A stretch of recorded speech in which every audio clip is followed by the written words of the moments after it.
Hey everybody, welcome to More Than Reads the Eye with Tony Corbo. And Michael Borowski. So today we're doing the next story arc in More Than Meets the Eye, the Transformers IDW issues, 6 through 8. So Broski, tell me how you like these. I really like them. The DJD arc, plotline, story thread, whatever you want to call it. Yeah, their subplot. Yeah, subplot. Yeah, Uh, there's... Very interesting characters, it seems like. And Parn, love his design. Just love his design. It's like someone went, let's take the Nazis and make them worse. Yes.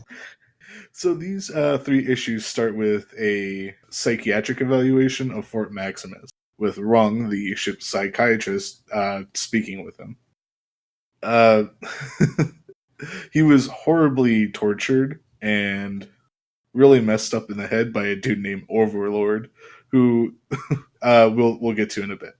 So, Yeah, one thing I just want to make sure. So he says he was tortured for 3 years, like 9 months, some odd days, yeah, he knows the exact amount of time he was tortured. like before help arrived, and I was like, damn. Well, they're robots; they live longer than us, so you gotta torture them for longer too. Yeah. Oh, I forgot to. I am looking back through these. We forgot to mention that Swerve got caught. His Oh, guard. yeah. Poor guy. We can just hop into that real quick because that was kind of the first thing before even the. Yeah, it starts Or, with him like opening up about Overlord, then Swerve. and yeah, Swerve's bar got shut down by the federales. Can't keep a good man down. You get out of there, Swerve. Skids will break you out. But yeah, after the scene with them getting caught, Fort Max kind of goes on a rampage. Yeah, it just starts shooting people. Specifically blue people, because that's color of Overlord. Okay, I didn't quite pick up on that detail because they do mention, like, hey, this was more thought out than we're giving him credit for. Yeah, there's a scene in the med bay where they're like, "There's no pattern." One person turned into a boat, the other a car, the other a jet. Like, why he's only attacking these random people? And then they like zoom out and they're all like blue. Okay, I guess I just didn't put that little detail together. And speaking of the color blue, everyone's favorite blue boy, Whirl. Everyone's favorite psychopath. Well, yeah, and he was getting psychologically treated when Fort Max burst in, and it just became a whole hostage situation. Oh, yeah. So, how did you like those back and forths? That honestly, that was another really good moment. Uh, just of the characters interacting with this series. They have just some really good interactions, like between characters. They were all colorful, and they all love to blur it. Like, let's mix these colors. Yeah, that is something that's just they usually in like stories like this with all the like this cast, especially this early on. There's so many of them that are just like you would in a normal series. Oh, they would just be a background or almost like a bland piece of cardboard just to light up the scenery for half a scene. They're all misfits on the Lost Light. They're Hmm. all they're all a little colorful, and that's what brings them together in the end. But yeah, I love the line when Fort Max bursts in, and Whirl is on the ground like bleeding out, and he's just telling this psycho to either kill himself or kill him, and then he like bashes his face with the butt of his gun, and Whirl's Hmm. just like, "Wow, if I'd known that was the best you had, I would have said something genuinely offensive." Yeah, yeah, Yeah, and Fort Max just is going nuts. like just give me like I swear I'll shoot you, and just kind of going with all that stuff, and then it's just so during the hostage situation, Maximus wants to know more about Whirl and his whole deal. And then he just starts telling him his story because he was threatening to kill both of them if he didn't start talking and everything. So he starts just going on about his history, which I honestly thought his history was interesting because he was apparently a pre-war Autobot and pre or We'll learn about that in I think the next set of three, like what it was like okay, before the war. But yeah, that was back when they were like this cult was starting of like you're bound to your form that you turn into. And he said he used to be a like war helicopter, but he wanted to be a watchmaker. And then these goons destroyed his shop, so he leaned way too hard into the war side of things. yeah, that yeah, it was just kind of like, wait, he was a watchmaker? How does that work? Did he make watches that kill people? Were they actually watches that you would attach to a bomb as a timer? Yeah, and like the line you really liked is Ron gets a little offended that he's talking so much about himself.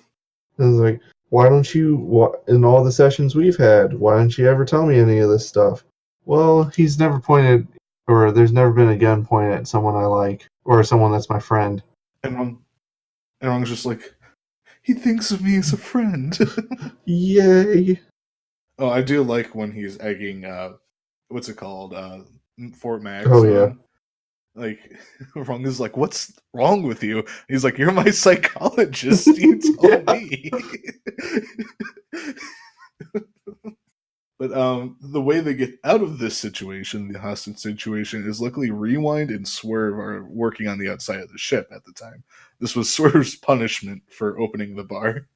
And they were having riveting conversations because they were doing some riveting. But don't Yep.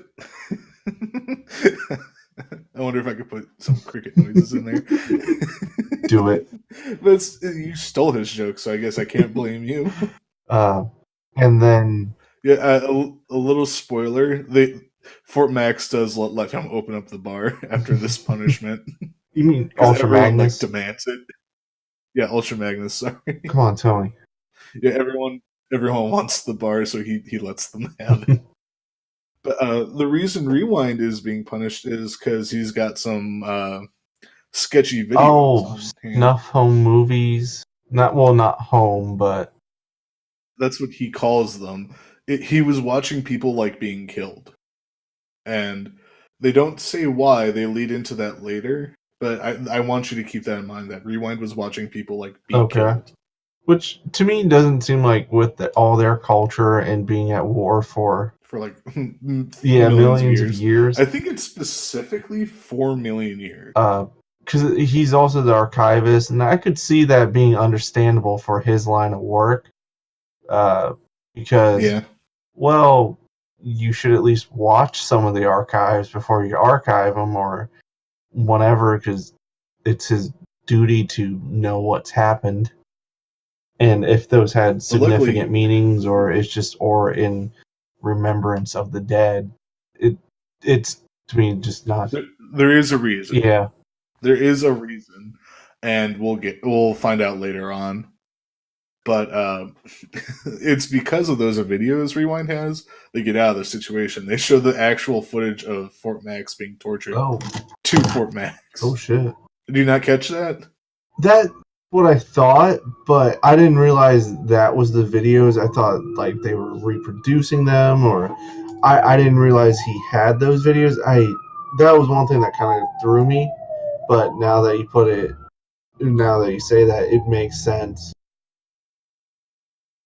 It's hard to make out, but yeah, it is him watching himself be tortured. And they think they have the shot, sort of takes it and accidentally shoots Rung's head off.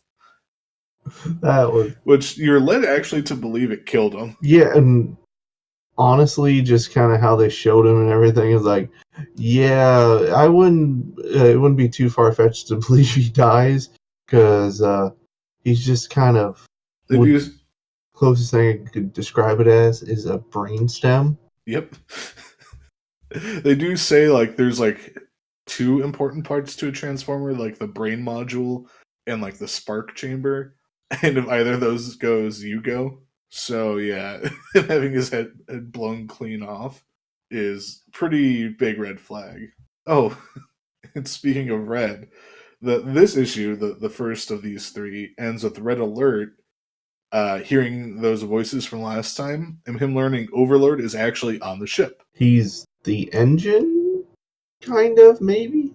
He's like in a weird chamber thing, like locked up. Yeah, We don't know what because that. I thought that was or is that the chamber under the engine? Or did I miss it? Kind I think it's of okay, underneath. because I thought that would be, yeah. It was just like he's the engine. How the like when you're giving the middle finger to the universe? How does the him being in the engine help? What if it went by the Hitchhiker's Guide to the Galaxy rules, where anything could happen if you use the engine? But But that was the end of the hostage situation, and then we skip over to this group of the DJD, and they're not to be messed no, with. you don't fuck with them. I love how Kaon, his alternate form, is literally an electric chair. Yeah, Like how metal is that? I want to hang out with that transformer. Yeah, they're all really just dark. one's a garbage disposal chair. Oh, I'm drawing a blank Oh, now. I can't. I don't usually defer from the garbage disposal guy and the guy with like a, I want to say heat tank or a lava tank. Oh yeah, the melting chamber. Yeah, yeah, I know yeah, yeah. one of them is like Thesaurus and one of them's like Helix, but I'm not sure. There's also Vox, the guy who only speaks in like Transformers Latin and has a removable like spike face. And of course, all those people are led by Tarn, their leader.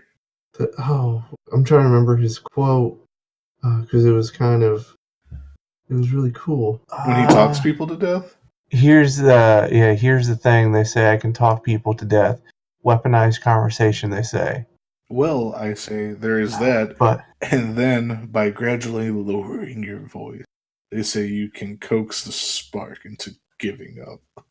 And that's why. What did you say? I'm so sorry. and then bada You could boom. literally talk to people to death, which is impressive. Rung actually survives, we learned after that display of all the DJD, and it's not by a lot. Red Alert thinks it's his fault and leaves him with like the recording of and proof of Overlord. He hides it in his freshly made Oh yeah, thumb hole, how'd you feel about that scene courtesy of Fort when Maximus, Fort Max ripped his thumb off? because he had a little recording device in there, and it's like, hey, don't do that. That's been there forever. Then another smash cut. There's a lot of cutting around in this comic to a bunch of Decepticons.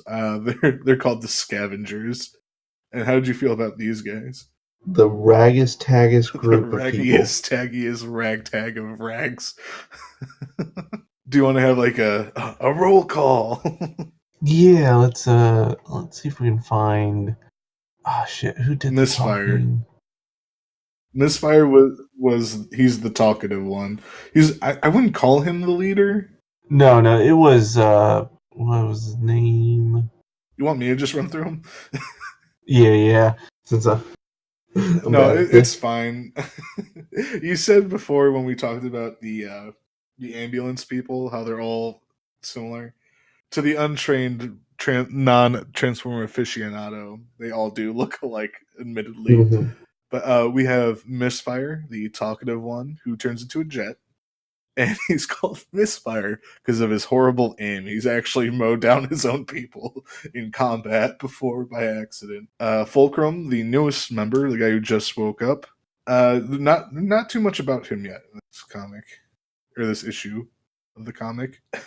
We have Flywheels, the person who, whenever he lies, he automatically transforms against his will. Yes, Spinster, love the that. dumbest dummy who was ever dumb, also turns into a jet. And then Croc, the strategic one, actual, I think, leader of the group, but is often, Yeah, they say he's the highest yeah, ranking but he one of doesn't them. like call a lot of the shots though. Yeah, he's just like, I'm here. You guys do your thing. So yeah, we learn about them and how they are like coming to terms with losing the war, quote unquote, and like what to do with their lives. Well, at least assuming they lost the war, because to them, they don't even know who won or what Yeah, happened. word's starting to spread. I do love the scene where Spinster, the dumb one, or no, is it Spinster or Misfire? One of them flies into the distance. They're like, I think I found a Decepticon ship. And they're like, sure. And it's a giant spaceship shaped exactly like the Decepticon logo. He's like, pretty sure. Yeah, guys, I'm pretty sure this is a Decepticon ship. And inside the ship is Grimlock. Do you, like, I'm just curious, do you know who Grimlock is in the Transformers? The T-Rex Dinobot. Yes. He is the biggest motherfucker to ever fuck mothers. Yes. Oh, we also get a little bit of Chrome Dome trying to figure out skids in this one. Just a quick snippet of him talking with Brainstorm about the gun he always had in his hand. The binary something? Yeah, the Binary binary gun? gun. But we really don't get a lot out of it. It can hold 2 magazines, clips. I forget what they refer to and what the proper Yeah, it only term had is. like 2 shots in it. And then I'm looking at the next issue because that's pretty much everything from issue 7. Uh, issue 8 starts with a little bit of Fulcrum's backstory and the poor scavengers fighting off the DJD. Valiantly fighting off the DJD trying to use Grimlock as a weapon. Grimlock. I almost want to say Grimjaw. I'm like, no, that's not the right Grimjaw. one. Isn't that the guy from Bleach? Yes, I don't know why they kind of obsessed with him. He was kind of He was cool. He was a really shit cool. nobody. He was cool, but he was pointless. Oh, and Flywheels dies. I Yeah, honestly think he was just introduced to be killed. he, I mean, he was the one obsessed with finding their version of a Yeah, Valkyrie. the Necrobot, who we do see in the end of this issue. After all fighting said and done, and we learn Fulcrum's story that he refused to self destruct, and that's what put him on the DJD's bad list. Because what they are is they like hunt down the Decepticon turncoats. So they're kind of like an incentive to stay a Decepticon no matter what. Mm-hmm. So in the end, we do see the Necrobot writing down Flywheels. Did you notice anything about his list after, as he was Yeah, it had. I saw Ultra Magnus. Who else was on it? Drift, Chrome Dome? Yeah, he had members of the And ship on it. because it was titled 18 months later, or the panel when he's there Yeah, for Flywheel. which means in 18 months, all the characters, including Chrome Dome, Drift, Ultra Magnus, should be dead. That's the reason they're on his list. Not should be, will be dead. Sorry. So there's just an ominous looming shadow that will come about in a bit. I'm trying to think what else happens in this. Oh yeah, we also have some stuff with Skids and Chrome Dome. We kind of skipped over it. Happens in the middle, but do you want to say anything about it? I'm blanking on what they Oh, did. Skids wants to learn like why he has amnesia. Yeah, he said you can't. Oh yeah, and then it's just like, yeah, it's gone. It's like, what do you mean it's gone? It's you're not repressing it. You deleted Like, it. if you would ever remember what happened to you, it would literally like cause you to have a seizure and die. Which is kind of messed up for the both of them, because that means Chrome Dome would have had to have seen what was in there that messed him up. Yeah, But that's ooh, this little lingering thing, what did Skids do? that is no bueno. Like, what caused his amnesia is another ongoing thread line. So we have a bunch right now. We have Overlord, we have the Necrobot, we have Oh yeah, Skids, we have the entire quest in itself. But I think that's all for what's happened so far. The next 3 issues, 9, 10, and 11, I think are not just history lessons, basically. We'll cover those next time and then continue on with the story. Yeah, so this is Tony Corpa. This is Michael Borowski. We're signing out.